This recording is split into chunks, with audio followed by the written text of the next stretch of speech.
People of the internet, it is me, that King Guy, and this week I've invited back my old friend Captain J to go into the woods and play with our action figurines.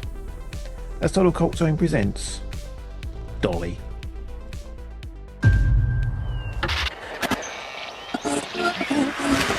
Wow, so beautiful. Oh no. Someone's art project, maybe? All the way out here? That's weird. Don't miss the film critics are calling. Nightmare fuel. Hello? A truly terrifying killer. Hey, are you okay? A wonderfully violent backwoods slasher. The scariest movie yet in the Great Chainsaw Massacre tradition.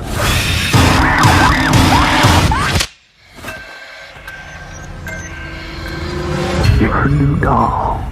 You're gonna have to play along, play along, play along, play along, play along.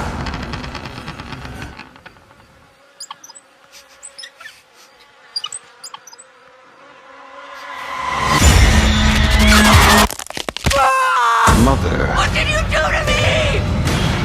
knows We gotta go. best.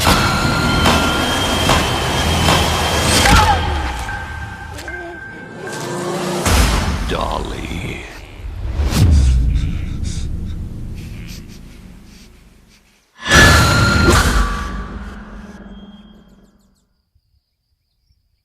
So, did you have any action figurines when you were growing up? Yeah, probably. I had like the obligatory. I mean, I'm 44. I've got loads of action figurines. I think, do you have more now than when you were younger? Yeah, I'm a metal nerd. I've got literally like 4 bookshelves full of like figurines, like Living Dead dolls and Funkos and wrestling figures. But yeah, when I was a kid, I had like you got Funkos. yeah, only cool horror ones though, not I like know what I can make fun of you about now. yeah, Funk. That's fine. Funko lover. Yeah, it's fine. I'm all right with that. It's not like I've got like the fucking Naruto ones or whatever. It's just like horror movie stuff. It's all horror Funkos, to be fair. So they're still nerdy, but at least it's nerdy in the right direction. Yeah. Anyway, speaking about today's movie. So what about his action figures? It's like, well, we're fully grown adults now. We have them because we can afford them. Yeah. Yeah. That's my thing I wrote down. I couldn't afford toys when I was young. I was skint. I've still got one from when I was younger, actually. The Marvin, the electric chair from Sin City. Oh, cool. Yeah, I remember that. Before they replaced the face with what's his name? Mickey Rourke. They changed the face on it. I've got the one before that. Oh, the original Marv. Yeah. Nice. Not really something you can play with. Well, not unless you fancy a trip to the hospital and a complicated conversation. No, that's reserved for my CptJSpaulding figure. Hey, I've got like 6 different ones of them. McFarlane toys? No, I never got into them. Mainly because they were cool, but when they were cool, they were too expensive, and I didn't have enough money. And then when I did have enough money, I was kind of past it. Yeah, it's like, oh, that looks really cool. I should get that. And then it's like, nah, because it's going to live in his box. Yeah. Because also at that age, it's like, it's going to live in his box. It's not coming out. I'm not going to play with it. There's no point playing with it. But then there's no reason to buy them unless you're going to play with them. Yeah. Or get them out and display them. But then what's the point in? Yeah, it's a grown-up thing, isn't it? Yeah. So ours are all on display, but they're all like weird, like Living Dead dolls from like the original series as well, like the early fucking ones before they were like mass produced and cheap. Yeah, it looks cool as well. You got loads of them. Yeah, which I'll tell you when it doesn't look cool. When I lived in my old flat, and they were all in a bookshelf at the end of my bed, and I got the flu, and I was hallucinating that these fucking things were coming after me for like a day. That was less cool because I was very unwell. I see that they are kind of dead-eyed. Yeah, Yeah, cool. But yeah, I did I couldn't really afford cool toys when I was young. I had like a couple like original Star Wars figures I found in a market, which would probably be worth a fortune now as well. Like the original run of Star Wars from like the 70s. But just some weird old fucking paedophile was probably selling on the market. And they definitely had a bit up his arse. Oh yeah, well, certainly. 3 for £1. Doing some sounding with Luke.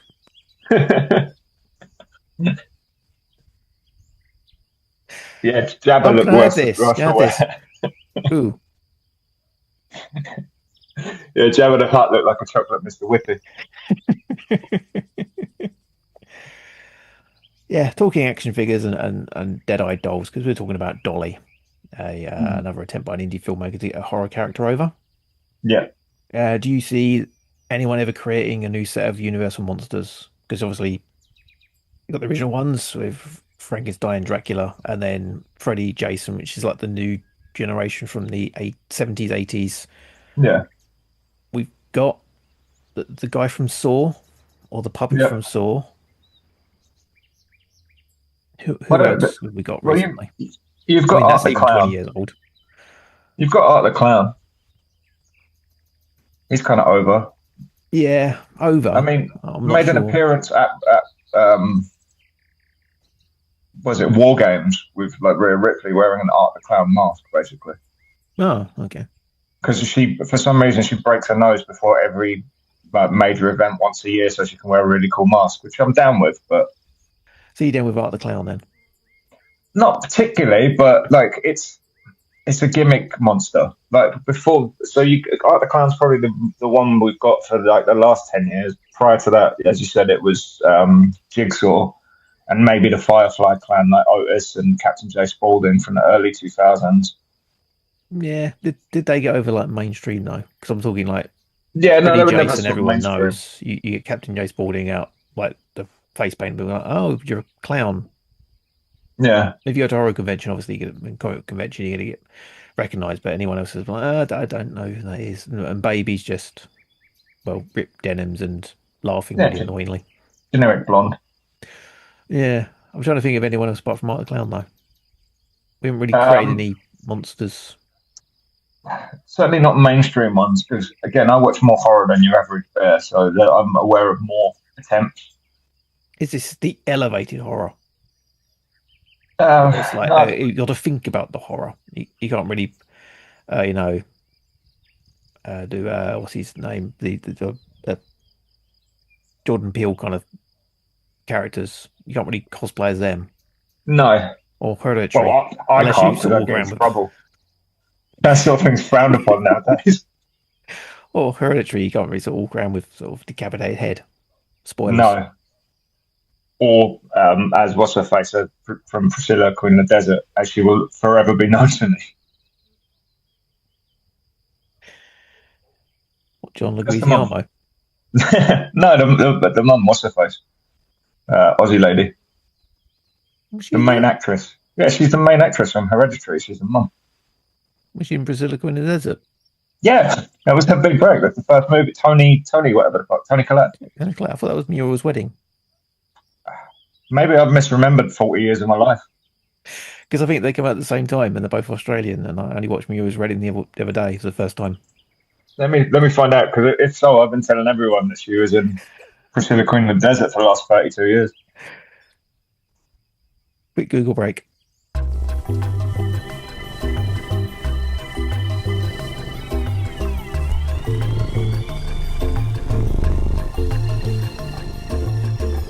I don't even know if there's a woman in Priscilla Queen of the Desert. I think that's the whole point of it. I think I completely misremember. I think I must have seen both of those movies at the same time and just they became the same film. Well, they come out within a month of each other. So, yeah. Yeah, John Leguizamo's Tuong Fu. That's the other. Okay, yeah. I mean, looking kind of back thing. at the movies I was looking at in the early to mid 90s, I can now understand why my dad thought I might be gay. I'm not, but looking at the films I was watching, because like my mum was into this shit, so I definitely watched Muriel's Wedding and Priscilla Queen of the Desert Yeah, terrible Muriel. and Beaches. Yeah, I never realised Muriel's Wedding was that depressing. Oh yeah, no, it's not good. Hugo Weaving, Guy Pearce, Terence Stamp. I mean, that's enough for anything, isn't it? That's a good enough excuse for a film. Yeah, it's a great time for Australian indie cinema. But that's not what we're here for today. Amazingly. No, we're not here to misremember films from the 90s. Okay, Dolly stars Fabianne Therese from John Dies at the End, Russ Tiller, Blood for Dust, E. Blackhurst, Michalina Scorzelli, Kate Cobb, with Ethan Suplee and Seann William Scott. Easier names. Yeah. And introducing Max the Impaler as a physically imposing eponymous antagonist, Dolly. Yeah. The film's first incarnation was a short film, Babygirl, and now the feature-length Dolly is the hulking and brooding realised vision of Rod Blackhurst, serving as a tribute to the classic 70s slashers, whilst adding its own spin on the genre. Yeah. Macy, a young woman, is abducted by a monstrous figure intent on raising her as their own child. And that's pretty much the synopsis, because that's pretty much the film. It's pretty much the trailer there for film as well, to be fair. Yeah, and there's a lot of people in the cast there, which I'm like, I don't remember that many people being in it. No. As the main girl, Seann William Scott, Max the Impaler, and Ethan Suplee. That's the only ones I know. And there's the cop at the end, almost at the end. Where are these other people in the film? Phone call. I know because I literally watched it. Oh, right, yeah, just at the start. Minutes. Phone call to sister. Dropping kid off. So there's another 2 actors right there. Oh, yeah. So that first 5 minutes, it contains most of the cast, basically. Yeah, this is pretty much just a 2-person gig. Yeah, this is essentially like what do you call it? It's like a talkie room movie. It's one of those. It's like 2 people in a room essentially. But there's not much talking. No, and it's not in a room. It's in the woods. Until it's in a room, and then it's back in the woods. Yeah, this is a hard one because I wanted to like it. I know I did say it looked terrible from the trailer because you know what you're getting. It's a mid-budget slasher that's copying everything from the classics. Some fairly big names in it. Big names, Ethan Suplee and Seann William Scott. Them from stuff. At one time, Seann William Scott was like everywhere. Yeah, and someone making a film which is trying to push a new horror icon. Obviously, talking about Art the Clown. They want to push Babygirl or Dolly, whatever the name is, as this new horror icon.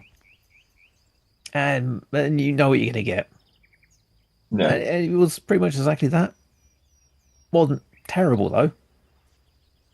I mean, it was a film. It was kind of what you expect. I'm interested to hear this new twist they're putting on the genre because I don't think I saw it. But yeah. Other than this, I guess it's a female monster antagonist. Yeah, was it ever determined though? Was there a female? Well, the assumption is unless you call your little brother Babygirl, I suppose. Yeah, but then Leatherface was in the original. Was kind of ambiguous. I that's guess what they're going with this character. And straight at the door, you can see it's got the Texas Chainsaw Massacre feel, dirty, grimy, sort of grit and texture on the titles. They actually filmed it on 16mm, which is really nice. I was going to say because I just thought they put the grindhouse filter on whatever. I'm pretty sure the intro they were using, unless they were using dodgy stock, they did put like an extra filter on it. And that was kind of, they put that on there. But they apparently did this year on 16mm, which is great. Okay. And I think Makes sense. A lot of it actually looks really nice. The saturation was pretty high. So like we discussed on a previous pod with Texas Chainsaw Massacre, the reason it looks like that is A, because it was copied a bunch. So you get that kind of drawn out effect from the film. But the saturation was high and you're shooting on shitty film as well. Yeah, I think that definitely helps the film look. They tried to make it look a bit grimy, but the house was way too clean still. Yeah. If you're thinking about who the person is, whether they're like OCD with the cleaning stuff, I can't see it being that clean. So it's still a bit too clean, but at the same time, they put some effort into it at least. The special effects were good. There was some good kind of gore effects in there. Obviously, I'm sure we'll mention the main one because it's kind of plays through most of the film. To be fair, Yeah, I think the aesthetic of what they're going for, because it is, like you say, grindhousey, yeah, but then they have a mobile phone with video call on it. It just yeah, does not click. yeah. True. That there is a bit of I never thought about that. Yeah, but it kind of doesn't quite work with what the rest of the aesthetic and style you're doing. Yeah, because his car is also old, and everyone Yeah. looks a bit dated, in like not obviously dated, but there's a bit ambiguity in when it was set. But then you see a Mm. video call, and it's like, okay, it's obviously modern. If they left Yeah. that out and had the conversation with the sister in person, like they were dropping the kid off with the sister, and they had that conversation there, which would have made more sense. They could have just left the film with being like, it's not actually saying when it was set, and that would have been made more sense. Because again, with the mobile phone, obviously it's a cabin in the woods film, pretty much. But at Yeah. no point they go hiking in the woods. At no point they check their phones. There's trouble. They No. don't check their phones. Like no maps on the phone. No calling for help on the phone. Even though it's like, oh, we're out of range. You could have just done that excuse with it. But they didn't even bother doing that. It's like if you left the phones completely out of it, wouldn't have known when it was set. Mm. Mentally, for me, it would have made more sense. I don't know if it would have helped the film, but Yeah. Also, I don't think that exposition scene really did anything. Like it's obviously supposed to be. It sort of crowbars her in the fact she doesn't want to be a mother because I guess that's the theme of the film. And that should maybe I shouldn't get married because I don't want to be a mother. But you're already in a relationship with a guy with a kid, so like that scene didn't need to be in the film. It didn't add anything particularly. And as you say, then introduces that okay, so we have video calls. yeah. And the conversation, like I said, you could have done that on the doorstep and then have the kid being dropped off with that person. Yeah. And yeah, there's the other bit where she's like practical joker as well, which doesn't really play into Mm. anything. That doesn't really go anywhere. Hmm. So yeah, And there's I bits don't of know if it was me. I found that as an antagonist, she didn't quite click for me. I don't know if it's her performance or just the way it was filmed or written. It was kind of just off. It didn't quite I think the land. issue I have with it is it got to the horror really quickly. Hmm. Like Well, a pretty much lot of, immediately, yeah. a lot of films they sort of tease it a little bit, but instantly you're seeing the big baddie at the start, and then Yeah. they go hiking, and then everything happens really quickly, and the horror just carries on. It's more like a torture film rather than Hmm. like a straight slasher stalker type thing. But yeah, she's sort of kidnapped, put in the house or cabin in the woods, and then stalked around the cabin in the woods, which is quite a big house in the middle of the woods. Where Yeah. exactly did they go hiking? Because again, if this is set now, people are going missing. Because at the end they allude to some people Well, are they going do missing. allude to it. Yeah, it's Yeah. like, well, surely this would have been a bigger thing a lot quicker. Because people go missing now, it's like within a day, people are like, "What? This person has updated their social media." Hmm. But they're not got back to me. They're not picked the kid up. No. No one's checking in with us. You know, they got their phones. They've not gone that far into the woods. They should be Yeah. checking in a bit, and they would have noticed there had been a search party out. No, they send helicopters, drones, everything we've got nowadays. It would have been like, well, what's this fucking big house in the woods? Who's lives there? Well, there is also a post. I don't know if you noticed it because it's right at the end. There is a post-credit scene as well, which seems to obviously they're trying to push this as a like a new franchise, I guess, because they sort of hint that there's two sheriffs and a guy wearing prison overalls for some reason go to presumably the chief's house because you never see anyone and say, oh, they did it again. They're wearing a doll mask and it just ends. And I was like, I don't know what that added, but I can see what you're suggesting. Yeah, there's a lot of like again, if this set in the 70s, Mm, you wouldn't have had any of that. There's no mobile phones. Oh, they've gone hiking. They'll be back in 2 days. You're not yeah. expecting to care for them for 2 days. So it's like 2 days you can actually do stuff. There's something in the woods that's they've gone deep into it. There's no drones flying around. Putting a helicopter out's going to take ages. But even then, it's like, well, Yeah, there's a lot of leap of faiths in there. Where it's like you've got to just trust it. Okay, they've gone a long distance in the woods. Yeah, I think they're sort of leaning on the audience just assuming it's a cabin in the woods movie. It's Texas Chainsaw Massacre. It's Hills Have Eyes. You know what I mean? Like you've just made that assumption that fine, like this is the movie we're doing. Yeah, but this one, like I say, got to the horror way too quickly for me. Mm. And at the end, it gets a bit fancy with the shots, which I quite liked. But it's kind of not really fitting with the rest of it. And then, the bit with the camera mounted on her when she's running was a bit so Digby Chicken Caesar. Yeah, I know the exact scene you're referring to as well because I had the same thought in my mind. That and the psychedelic trippy scene, which obviously is just like playing around with camera angles. Yeah, it's a Argento kind of Yeah. stuff. That didn't really fit in. I liked it, but it's again, the rest of the film is this. Then you're doing this. It's too many. It's a little jarring. Yeah, but yeah, 80 minutes long. Got to the scary part way too quickly, and the monster is seen so much towards the end. They're not scary. No, and also they introduced half like that. At one point, player 2 enters the game because then they sort of introduce another baddie for a minute. Yeah, which could have gone like, yeah, okay, that's an extra thing. They could have pushed that, do a face turn maybe. But spoilers. Is it spoilers? Player 2 doesn't last long. No. No, although Ethan Suplee's Otis Firefly impression was quite fun. Yeah, and he is probably, I don't know, he's more intimidating. I mean, they're both units, to be fair. The Max the Impaler, who plays Dolly, or little girl, or whatever the fuck the character's name is. Yeah. Babygirl is a solid unit. Like, she's a solid wrestler. She's a big girl. Yeah, I mean, they could have, I don't know, done more with that. Because again, the other thing with the monster is not making noises.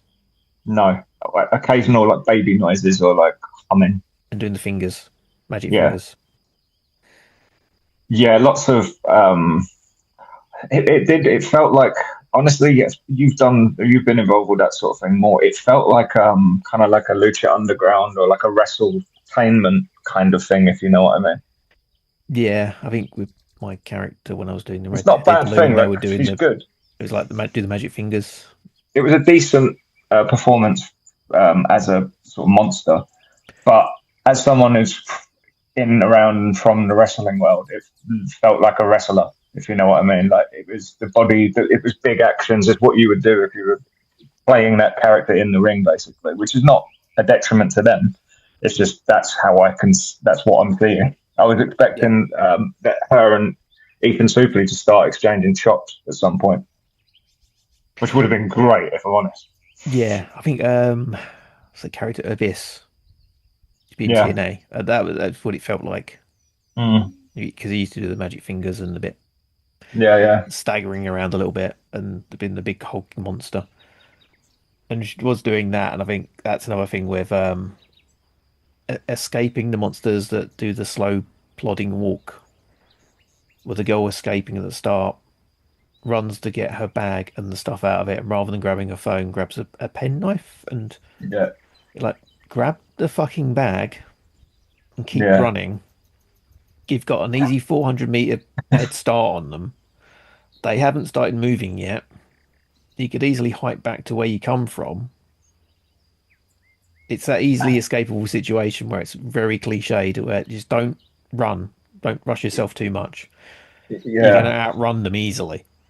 She did break the horror rules about 9 times. Like the rule is, if you knock them down, smash their face in, shoot them, or run away. Don't go to check the body ever. Yeah, that's the other thing. Is like you get them down, or you hit them with something really heavy. Don't stop hitting them until they're a smear. Yeah, basically, yeah. I mean, to be fair, Dolly had shown you how to do it earlier. Yeah, the brain's got to resemble a Jackson Pollock painting. pretty much. It's like, don't go near them, just keep doing it. And then that's it. That's when they stop moving completely. Because you made them stop moving completely. That's it. Yeah, I mean, not to go all what's his face from Scream, but you never go back to the corpse. Yeah. Or don't stop shooting until the clip's empty. Do you know what I mean? Like, Wes Craven understood the rules, which is why he could mock them. Yeah, I always learned a lesson from Jack Bauer in 24. Because he like instructs his daughter to shoot the person, and she's like, "What do I do now? What do I do now?" He goes, "Shoot him again. Mm-hmm. Shoot him in the head." Well, my favourite Jack Bauer moment was when he was trying to get a suspect to talk, and he wouldn't, so he shot him in the wife, which I've always loved very much.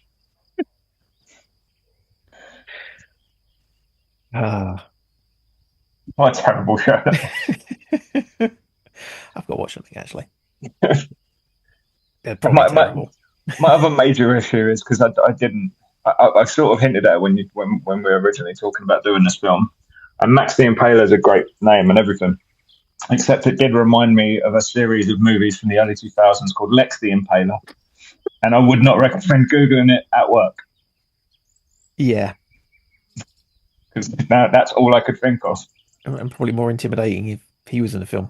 Oh, way scarier. It's Dolly Mask walking around. Giant Wang just smashing people off the road like Godzilla. Writing that down. Next horror monster right there. There's a franchise for you. Is he still working, or is he Me Too'd?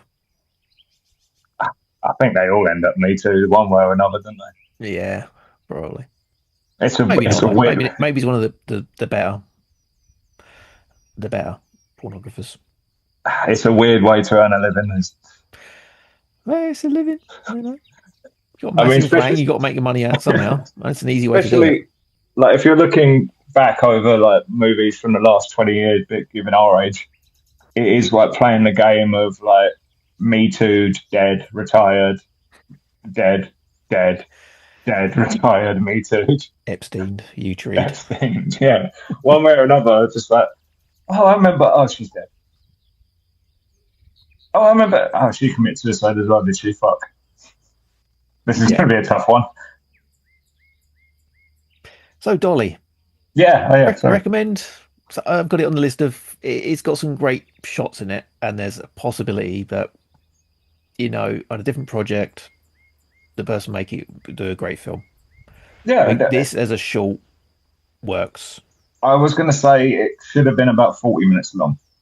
I think an hour and a half. It left a lot of filler, and it's not bad. Like stylistically, it's good. It's obviously it knows what it's going for. It's someone likes Grindhouse. They like Tobe Hooper. There is I googled it because where they're going hiking. There was also a sign for Hooper Mine. Yeah. And I thought, that might be a reference. But there is actually a Hooper Mine in America, so it could just be a coincidence. But yeah, it's also the Outlook something cover as well, which is The Shining. Yeah, there seems to be a couple of little nods and references in there. Like it looked good. I liked some of the styles. A couple of bits were jarring, just as you say, as like the modernity in with that style kind of clashes my brain a little bit, but it was enjoyable. If you're 20 and you haven't seen all of the fucking movies of the last 40 years that I have, I think you'll enjoy it a lot more. I think it's kind of unfair for us to watch it because, as I said, last time we talked, we were discussing Texas Chainsaw Massacre. Yeah. And this clearly borrows very heavily from that, and The Hills Have Eyes, and even Wrong Turn, and those kind of movies of the later periods. Yeah, I mean it's definitely like say the Hooper Mine and Outlook Point. I'm like I always downgrade a film if they reference stuff like that. Wes Anderson High School. No, Wes Craven High School. Sorry, not Wes Craven High School. Wes Anderson High School is very different. I mean, that would be a different film where it's referencing something. That'd still be the same thing. But yeah, Wes Craven High School is like, yeah. And always sort of, it's like putting the Wilhelm scream in the film now. It's like, really? Yeah. Takes you straight out of it. But I'm guessing this will be on Shudder at some point, and if it's on Shudder and you've got Shudder, worth a watch. Definitely worth a watch. It's not a terrible film. I've seen worse. It's just I've also seen 100 other films with essentially the same premise. Yeah, I think with the I'm going to use the quote marks here, elevated horror. I think there's a lot more smarter films coming out now, whereas these films are kind of being left in the dust. Yeah, because it's been done so many times, and they've done the tributes and the homages so many times, and the parodies of it so many times. I don't think these films are going to come back around, because you've got the Cabin in the Woods film, which took the piss out of everything. It's like, that should have been it for these films, but people still make them because they're easy to make. It's like, well, we can put a twist on it. We can put a twist on it. We can do something different, and this didn't really bring much different to it. No, I mean, this essentially is the Darkness to Queen, or like Oasis to the Beatles. You know what I mean? Like, it's fine in its own right, and if you didn't know the thing that it's basically cropping from, then you enjoy it. But if you're familiar with the kind of base work, you can't help but just compare, because it's quite clear. You can see all the references, and some of them they make sure you can see. They signpost them quite literally. Okay, Dolly has a UK theatrical release of Friday, 6th of March. So probably on Shudder at some point, because it's their bread and butter. Yeah. Where can we find you, Mr. Horror Man? Not very many places nowadays. I'm on Bluesky, CptJSpaulding, mainly complaining into the lefty lib bubble. Beyond that, not much online, because it's a fetid hellhole. Yeah. Give it a couple of months, maybe. Maybe there'll be social media worth going on. Yeah, we'll see. I'll see you on TikTok. Not going to happen. Horror TikTok doing your dance. Dressed as Art the Clown in a Rhea Ripley outfit. There's a weird fetish exposed. Yeah. Bet you own one as well. No. Ring worn. Comment. Okay, and as always, you can find me at totalcockzone.com. Available very soon. There'll be a new zine up, hopefully. Links to all the socials, and there's a Patreon on there now as well. You can give me money. And you can watch the Woody cast, where my cat has a podcast. Better than this, to be fair. It is. It is. Probably got more views and all. It sadly hasn't, but, give it time. Give it a minute. He's only just starting out. Get it while it's hot at totalcockzone.com. Bye-bye. Bye.